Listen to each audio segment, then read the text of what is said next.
వర్గం నుంచి స్వచ్ఛందంగా విరాళాలు ఇవ్వాలనుకునే వాళ్ళు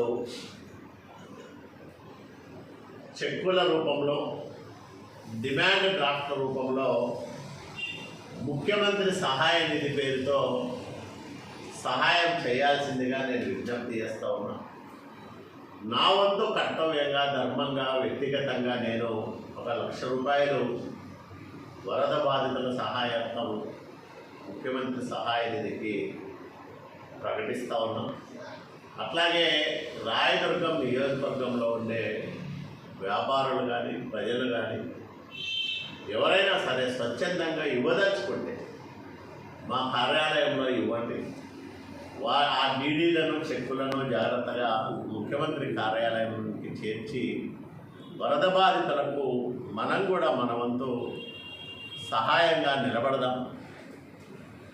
ఇప్పటికే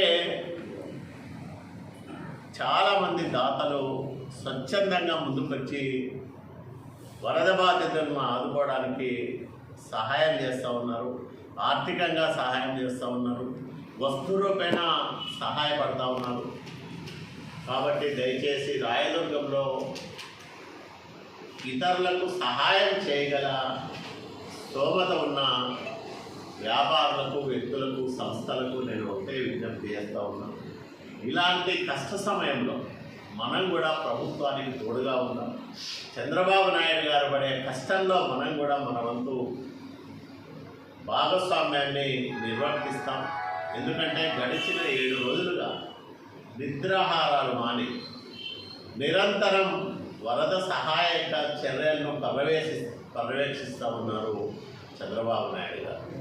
ఇంటిని వదిలేసి కలెక్టరేట్లోనే 3 గంటలు 4 గంటలు మాత్రమే నిద్రపోయి రేయింబవళ్ళు సమీక్షలు చేయడమే కాకుండా క్షేత్రస్థాయి పర్యటనలు చేస్తూ ప్రజల్లో భయాన్ని పోగొడుతూ, భరోసాను నింపుతూ, ప్రభుత్వం మీకు అండగా ఉంటుందని చెబుతూ, సహాయం చేస్తూ, ఎవరికైనా తక్షణ సహాయం అందకపోతే వెంటనే దాన్ని సరిచేస్తూ రోజుకు 20-22 గంటల పాటు వరద సహాయక కార్యక్రమాలను పర్యవేక్షిస్తున్న ముఖ్యమంత్రి నారా చంద్రబాబు నాయుడు గారికి ప్రజలందరూ కూడా బాసటగా నిలబడాలని, అట్లాగే వ్యాపారులు, పారిశ్రామికవేత్తలు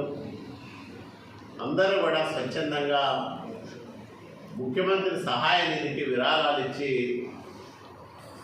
ప్రభుత్వానికి చేదోడు వాదోడుగా నిలబడాలని నేను విజ్ఞప్తి చేస్తా ఉన్నాను.